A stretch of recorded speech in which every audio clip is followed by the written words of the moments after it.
Congratulations, Councilmember Hernandez, on your park. So exciting. I just wanted to open up to this body an opportunity for feedback. We obviously had incredible storms and rains over the past few days. These caused inconveniences for many people. For some in my district, in the hillsides, caused far more than just an inconvenience. But for people who are experiencing homelessness, events like this can be obviously life-threatening. The city and LASA and others worked very, very hard to get as many people indoors before the rain as possible, and I think we are both grateful to their work and lucky that there were no deaths, especially along the river during this very, very fraught time. At the same time, we had numerous challenges in our own district to get people indoors. We had a new system this time, which I hope everyone knew about in this body, where council offices could actually refer people to get into shelter sites in advance of the rains. We referred 16 people to that process, and only 4 of those people were placed into hotels as of yesterday. And I want to know whether there were similar experiences across council districts so that we can address them for what I'm sure will be additional rains in the future. I also saw reports online and in the news about challenges that individuals who wanted to access shelter services were having in accessing 211 and motel vouchers through kind of the public system. And again, those can be addressed with advanced planning. I think we did better this time around than we have in the past, which I'm really, again, I'm happy that we did that, but I think there's still many opportunities for the system to get better, as I felt from my own experience with the emergency process. So I just wanted to invite all of you to provide any feedback that you had about this most recent set of rains and your experiences in your district for unhoused residents so that we can make sure that we improve on that going forward. Thank you. Thank you very much. Councilmember Padilla, followed by... Good morning. I'd like to speak to public comment 15, 16, 17, 18, and 19. Okay, so you have 3 minutes for the items and 1 minute for general public comment. Please begin with the items first. Okay, can I speak on item 19 first? I'm wondering how this math works out. I'm pretty stupid, but you have a contract you're going to extend for 2 years through May 16, 2025. This is February of 2024. So you're only extending it like 18, not even 18 months, like maybe March, April, May. So you're only extending it 15 months, yet you're writing 2 years. You're increasing in the salary. The first term was for 5 years at $6.75 million, which comes to $1.35 million per year. Now you're giving them a raise, $222,250,000 per year, but it's not even 2 years. So where the fuck is the money coming from? Again, you're doing a great job of stealing the public's funds. Mr. Lee just complained about the theft. Mr. Sachs, you've exhausted your 1 minute on this item. Please move on to another item. I understand, sir. We're hearing complaints about the theft of copper wire from the districts. And yet you're wasting money on these contracts that don't make any sense. Nobody here can explain how you go in from $1.25 million. So, Mr. Sachs, this is your only warning. Please move on to another item, or I'm going to move you to general public comment. But it's a very important item, sir. And I understand that, but you can continue during general public comment if you'd like. Okay, so then this reward. I used to remember somebody used to say, snitches get stitches. Oh, I know who that was. That was John Walsh. That was about 10, 12 years ago. And he was as racist as anybody ever came to this meeting. One of the most racist people ever.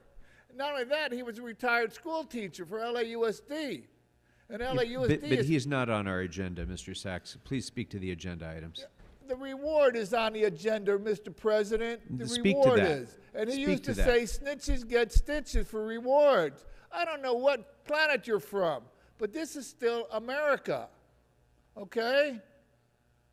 Maybe you should be more concerned about your family. So, Mr. Sachs, you've been warned multiple times. I know I'm going I've to move you been to general warned. public comment. Okay, so my public comment is, it was great to have that retirement ceremony for the fire department here. I'm just wondering if they've gotten money to help the fire department repair their equipment after their 20-hour work weeks. I know that Mr. McCosker and his brother Pat were ex-LAFD fire department men. But they used to have small companies that would help the fire department when they got done with their 20-hour work weeks. And by the way, where are they taking all these patients who are consistently running into overdoses from fentanyl? And who's bringing in the fentanyl?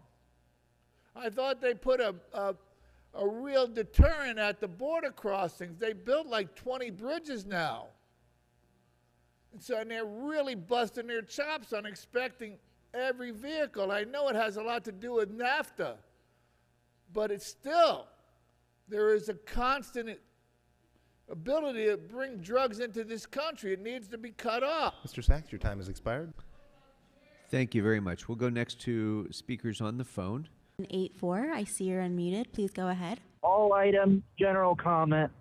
Okay, so you have 3 minutes for the items. Again, that's items number 15 through 19, and 1 minute for general public comment. Please begin with the items.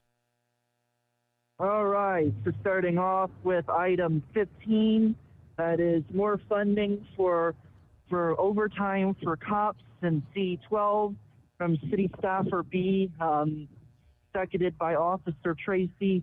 No on that. You know, the city's in currently in a deficit because you're spending so much on salaries and overtime and such for the cops. They're not going to, keep anyone safe. They're just there to protect capital and harm black and brown people and indigenous people and poor people and basically a lot of people, doing things like shooting people for folding a white plastic fork like they did last week. That's what the kind of thing this motion will fund. So definitely vote no on that. 16 is looks like upcycling cars for the police department or something. No on that too. We have item 18. That's reward money for snitches. Vote no on that. Why is there only reward money for people reporting civilians to the police? Why can't I get some reward money if I have some information on, say, when the cops killed Keenan Anderson or Takar Smith or the one they did last week? Why can't I get reward money if I want to give some information on what the cops did? Why can't I get reward money for that? But you can get reward money if you want to snitch out your neighbors to the police. So yeah, it's just really messed up. All right, I'll go into general comments. Kevin, you need to go. Your video that you released last week or whatever is pathetic. The people of your district have not forgiven you.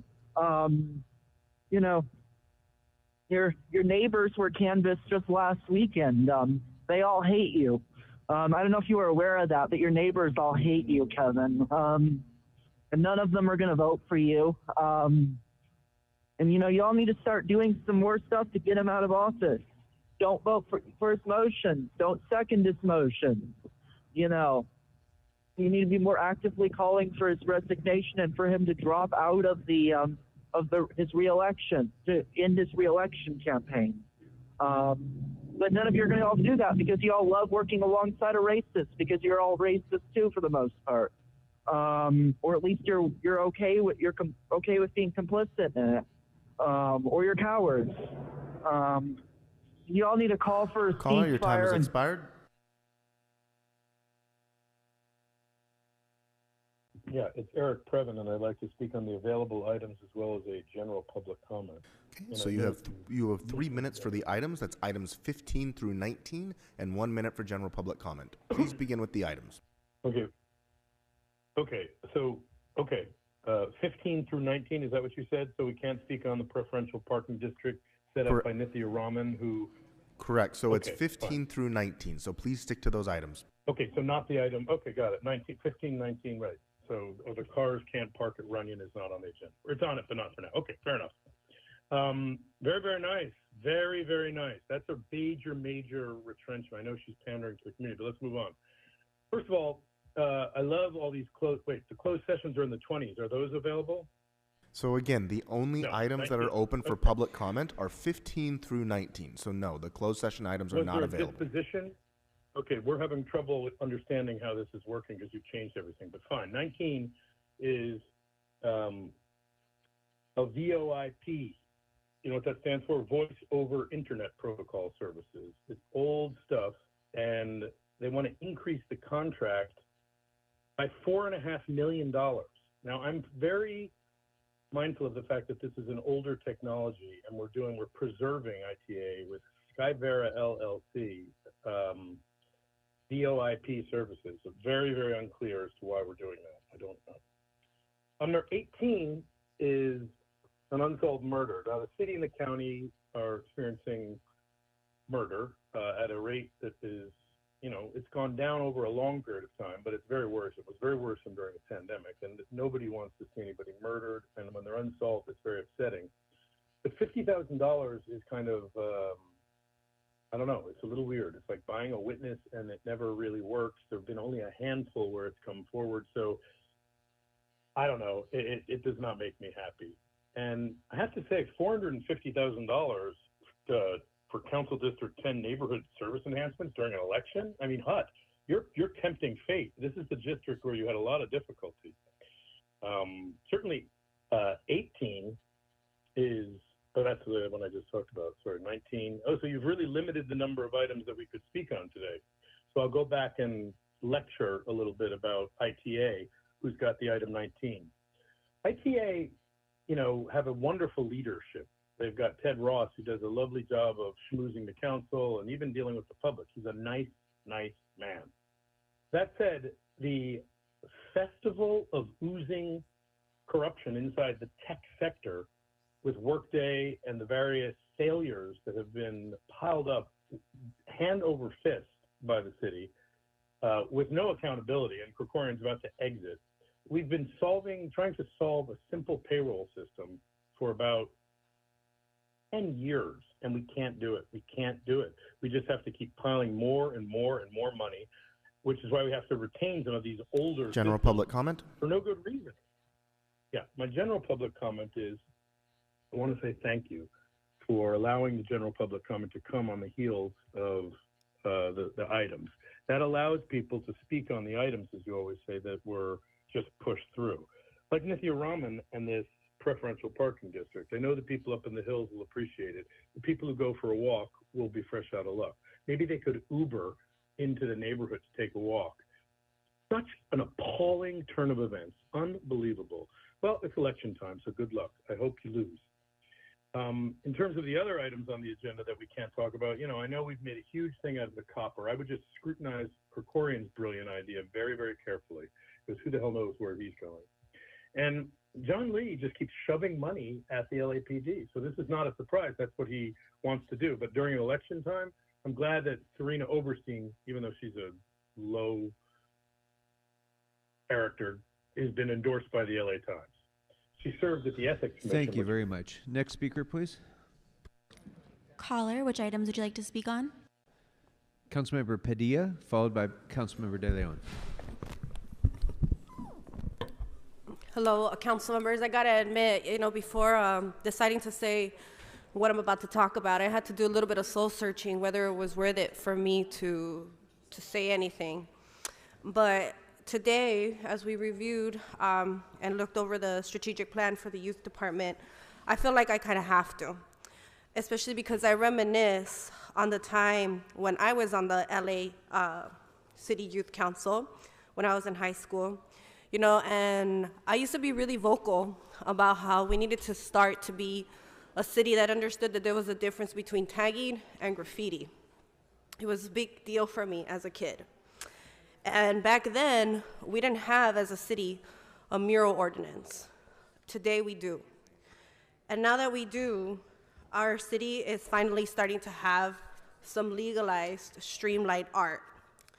However, when we see what everyone and all sorts of different platforms were talking about the 2 abandoned towers that have been completely bombarded with graffiti, I think, and I remember, that this is a generation of individuals that were pretty repressed when they were in their youth because there wasn't a way to legally express themselves and their art. So I felt the need to say something today because while we've made much more progress by now having, for example, a mural ordinance, I feel like we still haven't done enough. So today, I want to take this opportunity, and I hope that as we continue to talk about this, that we see this as an opportunity to talk about the importance of art and art programming in our city, and investing in youth, and avoiding for these sort of broken, windy theory concepts and issues from happening in our communities, such as an abandoned building is there. It's easy to go in. The neighborhood kids, the down-ass kids don't like it, so they go decorate it themselves, right? And what are we gonna do to address that? So personally, in my area, I have noticed that there is a park, a skate park, that gets hit up a lot. So what we're going to be doing in my district is figuring out how we can work with these local artists whose work is not necessarily legitimate, to figure out how we can elevate their art in these places like our public parks in a way that is aesthetically pleasing to as many people as possible, while simultaneously figuring out how we can do some sort of location where the art can be revolving. So again, I know that we're going to be probably talking more about this in the next couple of days, but I just feel like I had to say something. And I hope that all of us here do something related to increasing the opportunities for art in our districts, and figuring out how to bring them in, because if we don't bring them in, they're obviously out, and they're gonna express themselves. So thank you, members. Councilmember De Leon, followed by Councilmember Soto Martinez. Thank you, Mr. President. Mr. Soto Martinez, thank you for uplifting that, and I just want to encourage all my colleagues. You know, CFID, they've been doing this for decades.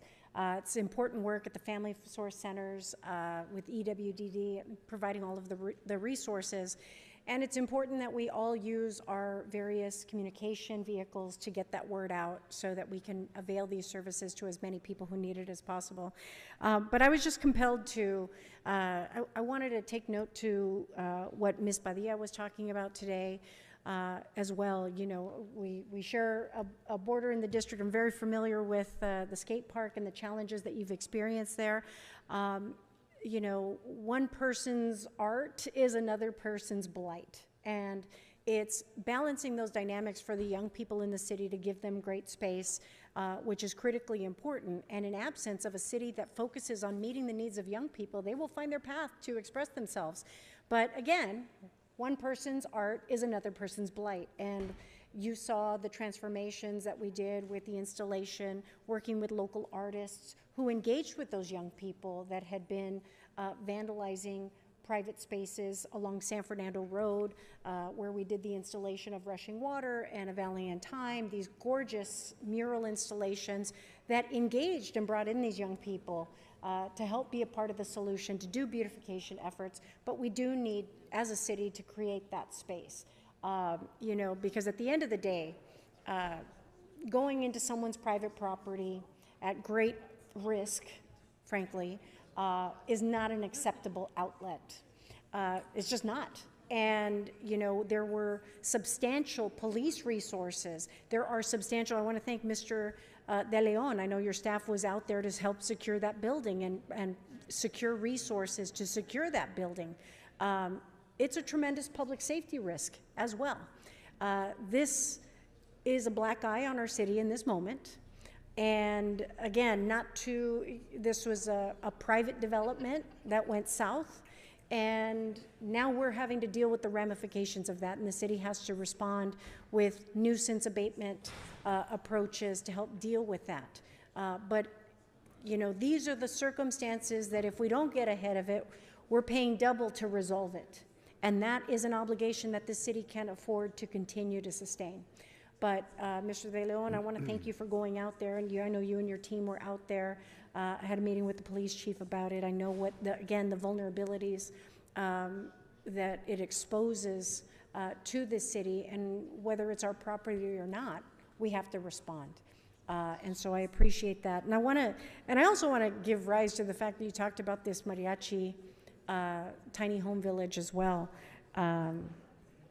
Because yeah, it's, you know, people can smirk or make gestures. It's very real in terms of what the experience is of those individuals, largely immigrant population. And I think about my grandfather who made a living as a professional mariachi when he first came to this country. And those are the missed opportunities that individuals experienced during the pandemic. It was very real. So to negotiate this and bring those rooms online, bring those units online is very important. And, you know, I've been impressed to see how much you've onlined in terms of these units in a very short amount of time. It's impressive. So congratulations to you on that opening. And again, Ms. Badia, I look forward to working with you on these critical issues because, again, the circumstances of there are residual public safety impacts that come as a result of this if we don't stand up and do this work and be proactive about it. The reactive nature of this has a detrimental impact to our city's our finances, and you know, not born out of something that we did, but unfortunately a result of the failures of people to complete these projects in our city. Okay. So thank you for that work. Any other announcements, members? Announcements?